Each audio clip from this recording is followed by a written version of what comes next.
Hola amigas y amigos, bienvenidos sean como siempre a su programa Raíces Financieras.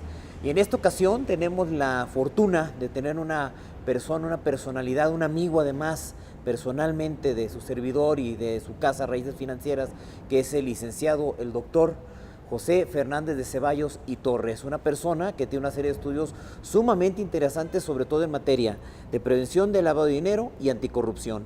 Y particularmente compartimos, como algunos otros exalumnos españoles, el hecho de que él estudió también en la Universidad de Salamanca, que nos comentará brevemente ahorita esa parte de su experiencia tan interesante en este país tan bellísimo que es España, y sobre todo que es una persona que se ha dedicado mucho de su tiempo profesional a la parte de litigio en materia constitucional y hoy muy abocado al estudio de las leyes anticorrupción, que estamos a una semana aproximadamente de que ya salieron totalmente el paquete completo, incluyendo la miscelánea penal, que es muy importante de mencionar. Y pues señores, un gusto para la Casa Raíces Financieras tener al licenciado, al doctor José Fernando de Ceballos y Torres. José, bienvenido.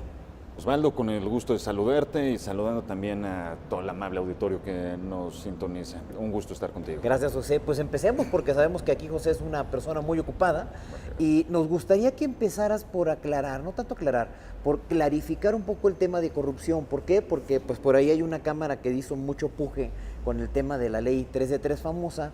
Hay mucha gente que tiene una percepción muy particular de lo que es el tema de corrupción en México, pero creo que toma otra dimensión a partir de las reformas que salen con todo el cambio estructural y de fondo que a partir de este lunes, martes pasado empieza a tener el país, y sobre todo con la reforma integral que se hizo a la parte de la ley de responsabilidades administrativas, que creo que es muy importante, y segundo, el tema de cómo se va a llevar adelante la función con la PGR. Exactamente, y yo creo que este es un tema fundamental porque bueno, se señala que de los principales problemas que tiene la corrupción es definirla. Todo mundo entiende qué es la corrupción, puede identificar actos de corrupción, pero darle una definición, darle sustento, contenido a qué es la corrupción, es un gran problema que llega hasta absurdos. Recordemos al presidente hablando de que era una cuestión cultural, ¿no? Y que muchos tratadistas hablan de que pues, si ya es una cosa que está impresa en el ADN del mexicano, ya forma de un determinismo, somos corruptos, pues no hay nada para hacer, ¿no? Así es. Y por más sistemas nacionales anticorrupción, por más leyes, pues estamos haciendo nada, ¿no? Estamos hablando de la nada. Por eso creo que es importante entender qué es la corrupción y darle, guardando las proporciones, ¿no? Sabemos que toda definición es peligrosa porque no va a abarcar todo, pero pues siquiera darle un contenido. La definición, como debe de entenderse, es como un ejercicio abusivo del poder. Recordemos que el poder para su ejercicio, el poder es uno, ¿no? Esa facultad, y si nos vamos ahí a los teóricos de esta teoría general del Estado, si recordamos a Bobbio, hablar del poder es la facultad de poder influir o la facultad de que se cumpla la voluntad propia, ¿no? Esa voluntad, pues si vamos también a ese pacto social y hablo de toda esta teoría del Estado, pues los gobernados cedemos muchas de nuestras libertades, de nuestras facultades a un ente superior que es el Estado, pues para que él cumpla esas funciones de seguridad, salud, demás y todas, para no estar en ese estado de naturaleza. Decía, el poder es uno y para su ejercicio pues se divide en tres para evitar abusos, ¿no? Un poder ejecutivo, un poder legislativo y un poder judicial. Ahora, cuando ese poder, ese ejercicio del poder no se destina, siguiendo estas teorías contractualistas de las que hablábamos, si ese poder no se destina para el bien común, para buscar el mayor y mejor beneficio de los gobernados, pues estamos hablando de un ejercicio abusivo del poder público. Y allí es donde tenemos que identificar un acto de corrupción.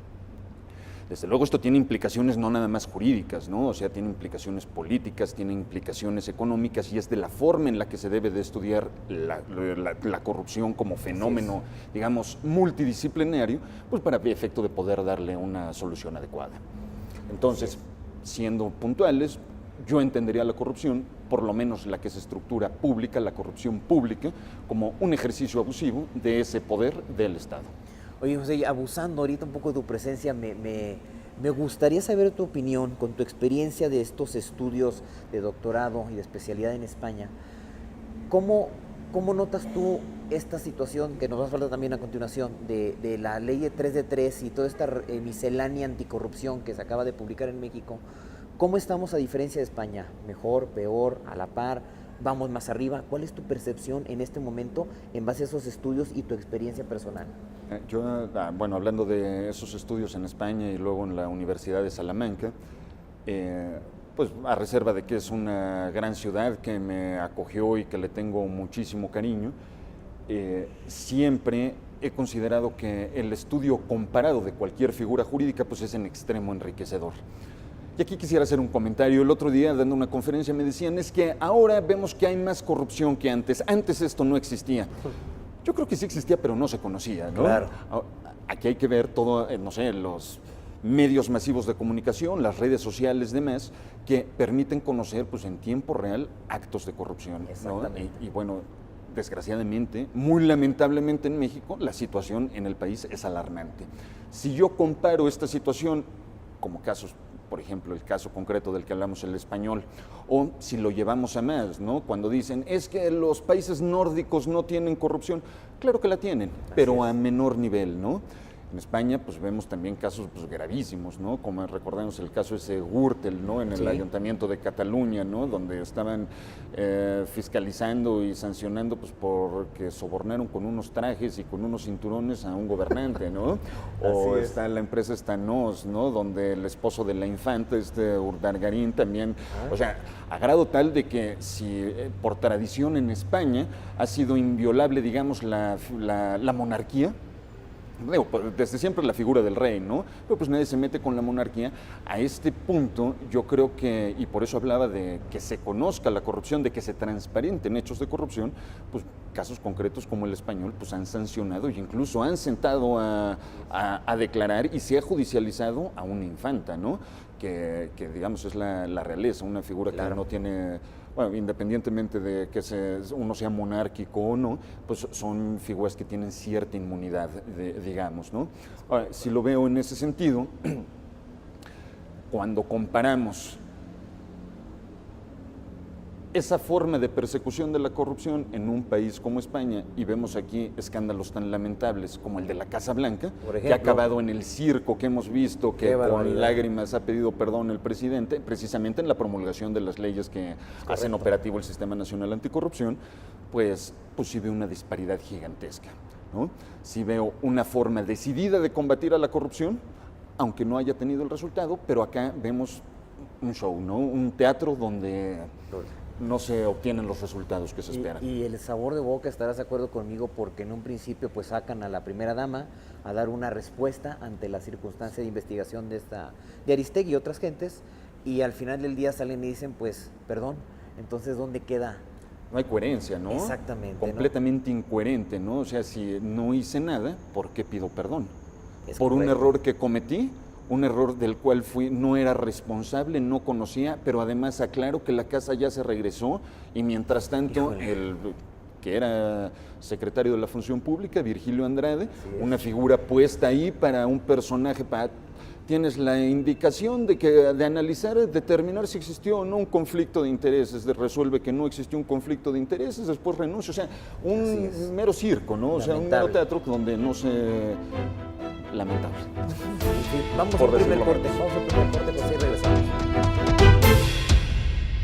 APF y Maestro Osvaldo Reyes se complacen en anunciar la realización del segundo Congreso Nacional en Prevención de Lavado de Dinero y Anticorrupción, ahora en la ciudad de Guadalajara, Jalisco, con importantes expositores y maestros en el tema. Ven y capacítate. Las leyes antilavado son ahora muy importantes para proteger tu empresa y tu patrimonio. El éxito con más de 200 participantes del primer congreso en la Ciudad de México nos avala. Pide informes ya al 01800 890 0605. Segundo Congreso Nacional en Prevención de Lavado de Dinero y Anticorrupción, ahora en Guadalajara. APF y Maestro Osvaldo Reyes invitan.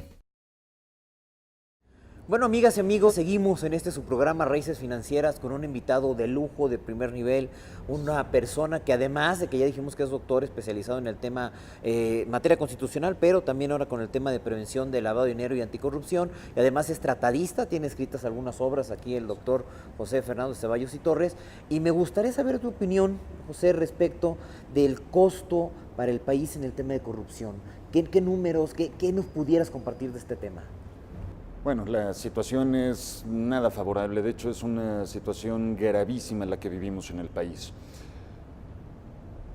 Nada más con decirte, Transparencia Internacional a través de este índice global de percepción de la corrupción, nos califica en el lugar, nos posiciona en el lugar 103 de 175 países analizados. Muy grave, ¿no? O sea, dentro de los más corruptos del mundo.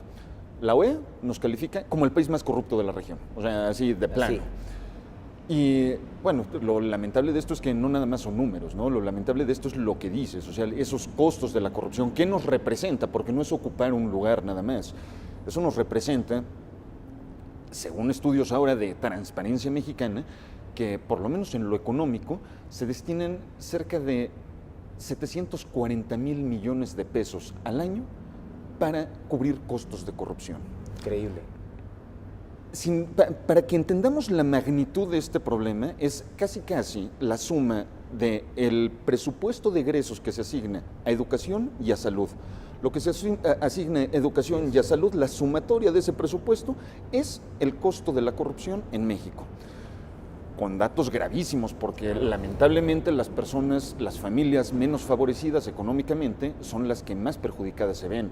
Se han hecho estudios, Transparencia Mexicana precisamente, donde se determina que las familias que ganan un salario mínimo al día destinan cerca del 30% de sus ingresos a pagar bienes y servicios que el Estado debiera de garantizar de manera gratuita. Correcto. Porque partimos de la base de que ya pagamos impuestos. Digo, por lo menos uno indirecto, el consumo está grabado, ¿no? Así es. Entonces, estas personas que de todas maneras cumplen con sus impuestos, tienen que, vía corrupción, allegarse a satisfacer derechos que son derechos fundamentales. Claro. Pensemos en el padre de familia que tiene que pagarle una mordida al director de la escuela para que su niñito tenga acceso a estudiar. ¿Sí me explico? De esa magnitud. O sea, los costos de la corrupción en México son gravísimos. Y ojalá que nada más quedara en lo económico. Porque si vamos a más, pues también, como advertimos, son conductas constitutivas de delitos, de faltas administrativas, es decir, transgreden el orden jurídico. Y si vamos a más, también tiene un costo político porque la corrupción que impera en el país, y lo vemos día a día, genera vacíos de poder, afecta a la democracia, debilita las instituciones. Así es. Entonces, yo creo que es un gravísimo panorama y un panorama, digo, en extremo amplio y en extremo lesivo el que tiene la corrupción. José, me sonó muy duro en la cabeza el comentario que hiciste, lo confieso. Y entonces esto me lleva a reflexionar en una situación sumamente importante. Quiere decir que esa familia que gana muy poco, que lleva muy poco dinero a casa, no solo paga parte de un impuesto, que hablemos que a lo mejor en materia de impuestos sobre la renta no se le alcanza a retener, pero el indirecto lo tiene un IEPS en consumo de gasolina o un IVA en la compra de una prenda, de un vestido, de una corbata de jefe de familia. Quiere decir que entonces el tema de corrupción ha llegado tan grave que se está convirtiendo a la administración pública mexicana en confiscatoria de todos los mexicanos. Así tal cual. Sí. Qué difícil de entender. Y muy, muy grave. Muy, muy grave, sobre todo cuando el reflejo de la ilegalidad, esta actividad confiscatoria, y la legalidad, la facultad que tiene el Estado en la recaudación. Así es. No se refleja en la calidad de vida, porque pues, hay que observar que pensemos en servicios públicos, hablemos de seguridad pública. Pues a muchas personas en muchos lugares les da miedo salir a la calle, la inseguridad impera. Educación pública, pues lamentablemente la educación no tiene un estándar y una calidad que sea realmente una buena educación. Y si eso vamos a todos los servicios, a todos los bienes, y por otro lado vemos a estos gobernantes, a estas personas que se benefician de esos actos de corrupción, pues el mensaje es muy grave para la sociedad. Exageradamente grave. Pues bien, vamos a otro corte para ir con otros comentarios sumamente importantes, porque hay que entrar en la materia fuerte, José, que es el tema de qué llegó para quedarse con estas nuevas leyes, qué va a pasar con ellas y sobre todo tu punto de vista muy particular, porque creo yo que pocas gentes tienen una objetividad tan clara o tanta claridad de mente como tienes. Entonces me gustaría escuchar esa parte. Nos vamos un poco.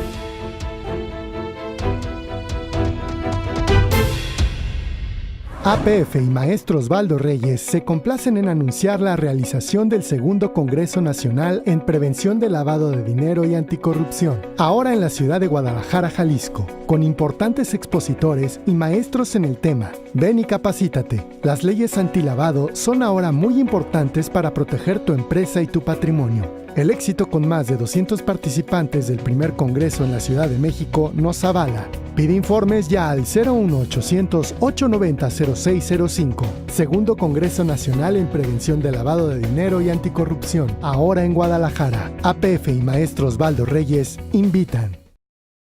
Amigas, amigos, de nueva cuenta, bienvenidos. Con el gusto de estar aquí en Raíces Financieras con el doctor José Fernández de Ceballos y Torres.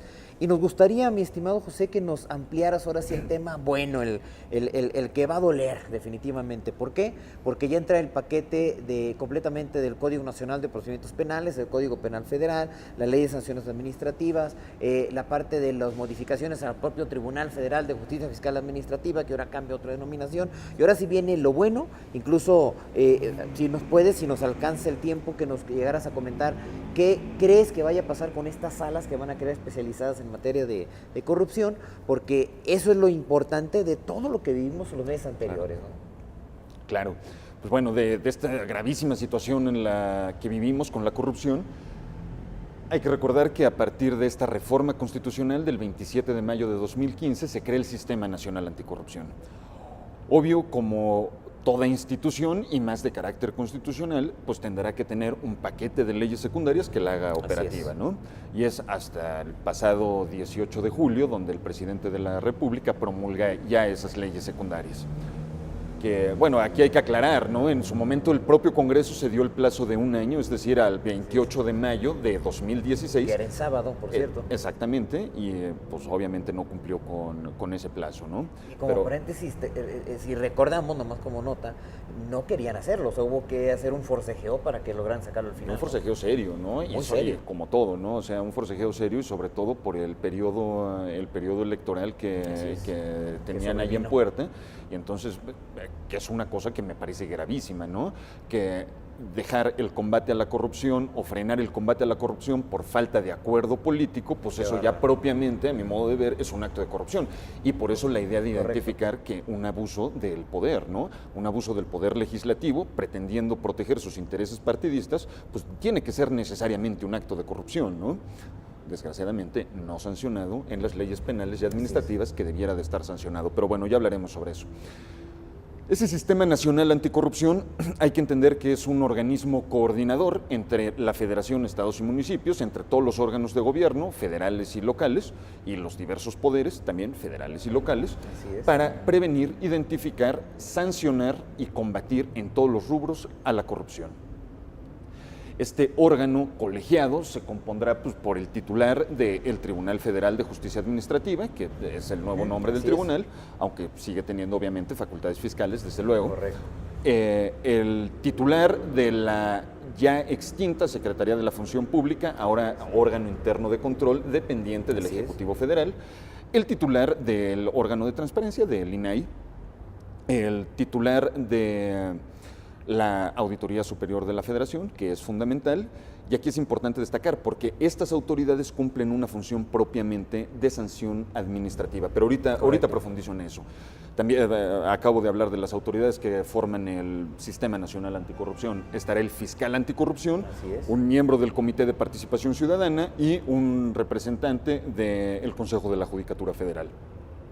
Bueno, este órgano coordinador entre todas estas autoridades para prevenir, combatir, sancionar, erradicar la corrupción, la única forma que tiene para actuar es, como toda autoridad, cuando la ley le atribuye ciertas facultades. Para esto, decía, por fin se promulgan las leyes secundarias que hacen operativo el Sistema Nacional Anticorrupción. Y en primerísimo lugar, pues está la Ley General del Sistema Nacional Anticorrupción, que como toda ley general atribuye facultades, competencias, establece procedimientos, designación de los miembros y demás, ¿no?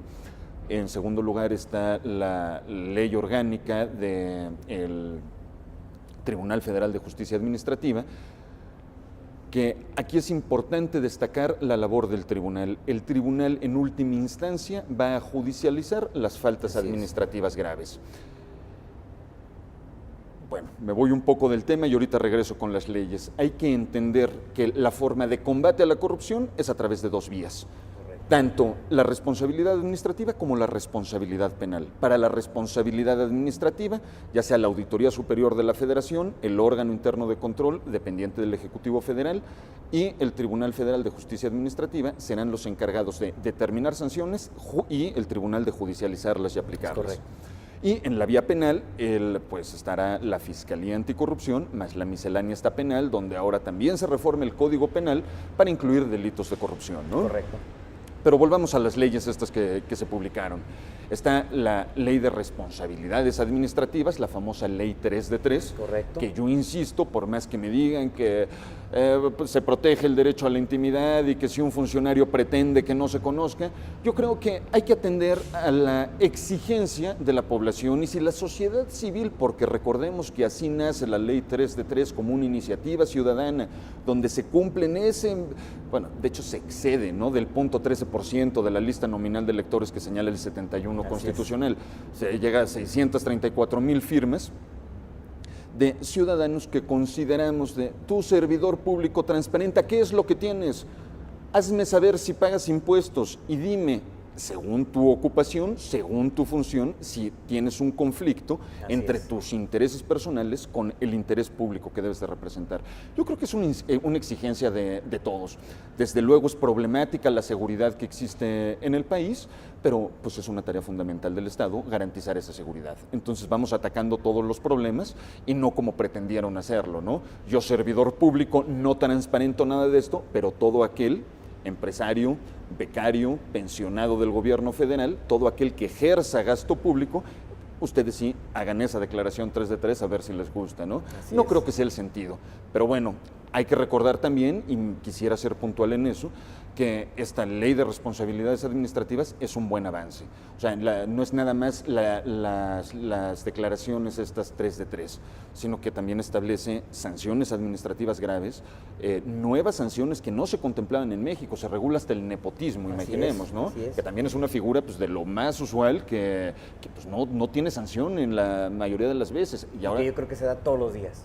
Todos los días, y ahora al establecerla, pues me parece un gran avance. Igual con procedimientos estrictos, cómo se debe de aplicar las sanciones, los recursos y demás, todo lo que tiene una verdadera ley de responsabilidades administrativas, pero además hay que señalar que no nada más es responsabilidad del servidor público, sino también del particular, ya sea persona física o persona moral, que cometa un acto de corrupción. Me parece en extremo adecuado porque hay que recordar que esa corrupción que más lacera a la sociedad, la más dañina, pues no es la mordida que pide un policía en una esquina, ¿no? No es ese soborno mínimo, sino son estas sociedades, estas estructuras societarias que a manera de crimen organizada con sociedades interpuestas se estructuran específicamente para cometer actos de corrupción. Digo, pensemos casos gravísimos como el Moreirazo, ¿no? Por ejemplo. Coahuila, donde un gobernador se estructura con su equipo, con legisladores, con tesoreros y demás, y endeuda su estado con 36,000 millones de pesos. No más. O sea, gravísimo. Gravísimo. Bueno, continuando con estas leyes, se reforma la Ley de Fiscalización y Rendición de Cuentas de la Federación, donde se le atribuyen facultades específicas a la Auditoría Superior de la Federación, dentro de las principales y que me parece excelente es la fiscalización en tiempo real del ejercicio del gasto público. Correcto. Está la miscelánea penal, donde comentábamos, se reforma en concreto dentro del Código Penal los delitos propios de corrupción. Y se reforma tanto la Ley Orgánica de la Administración Pública Federal para cambiar esta función pública por ese órgano interno de control del que hablábamos, y la Ley Orgánica de la Procuraduría General de la República para establecer las facultades y competencias propias de la Fiscalía Anticorrupción. En suma, se diseña este aparato con estos dos ejes, reprender en la vía administrativa y en la vía penal. Hecho en falta la prevención. Sí. Se menciona desde luego, desde la Ley Orgánica del Sistema Nacional Anticorrupción, desde la reforma, de esa reforma constitucional que hablábamos del 27 de mayo de 2015, se menciona la prevención, pero no se hace especial hincapié, especial esfuerzo en la prevención. Y aquí quisiera comentar un dato alarmante. Transparencia Mexicana señala que solo en México se cometen, y solo en un año, 200 millones de sobornos. Si tomamos en cuenta que el censo intermedio del INEGI señala que somos 118 millones de mexicanos, si nos enfocamos nada más en la represión, ¿quién va a cerrar la puerta de la cárcel? Se vuelve gravísimo, ¿no? No va a ver dónde entren. Exactamente. Hay que enfocarnos en la prevención y yo considero que educar y reeducar en esos valores cívicos y políticos que por desgracia se han perdido en la sociedad mexicana, donde se valora más el tener que el bien hacer, donde la corrupción se considera pues, la forma de vida, el aquí nos tocó vivir, por eso estamos como estamos, la excusa simplona, la solución simplista. Tenemos que combatir todo eso si efectivamente queremos llegar a buenos resultados. Considero que este Sistema Nacional Anticorrupción es un buen comienzo, algo que reclama y necesita México, habrá que ver sus resultados. Así es. Señores, pues han escuchado ustedes a un experto en la materia de lavado de dinero y anticorrupción, que es el doctor José Fernández de Ceballos y Torres. Para nosotros, Raíces Financieras, este programa que usted nos hace el favor de seguir, es un honor haber tenido aquí a José. Aclaro que ya ahorita entre corte y corte quedamos que va a haber un segundo o por qué no un tercer programa donde nos pueda apoyar a dilucidar, a entender mucho mejor este tema, pero sobre todo que usted tenga en la mano información de verdad real, que no se pinte de otro color, y me refiero a que no se pinte de otro color con el hecho de que no se matice, sino que se diga las cosas como son, que verdaderamente entendamos, José, y estamos de acuerdo en eso, de qué está pasando con este sistema que acaba de entrar hace escasamente una semana. Exacto. Y que además, pues ahora viene toda la parte de aplicación y seguramente vendrán algunas adecuaciones necesarias legislativamente a códigos penales, a lo que es la parte, por ejemplo, de los ministerios públicos, cómo se van a organizar, que en ese tema eres experto tú porque litigas toda la parte oral que ahora ya está en vigor. Pero señores, hay muchos temas en el aire, vamos empezando con este. Para nosotros es un gusto tenerte aquí, José. Vamos a continuar porque si esa confianza nos das, pues vamos a tomarte la palabra, ¿no? Estoy a tus órdenes, estimado Osvaldo. El gusto es todo mío. Un saludo a ti. Gracias. Y a todo tu auditorio, a todos los amigos que nos ven. Perfecto. Y les recuerdo, nada más para concluir, que el 13 de octubre tenemos el segundo Congreso Nacional de Anticorrupción y en Prevención del Lavado de Dinero, y el doctor José va a estar con nosotros, así que no se lo pierda, porque personalmente, y no porque esté aquí con nosotros en Raíces Financieras, creo que va a ser de las ponencias más esperadas del Congreso, por el tema tan novedoso y tan importante que se da para este segundo semestre del año. Hasta la próxima, señores. Gracias.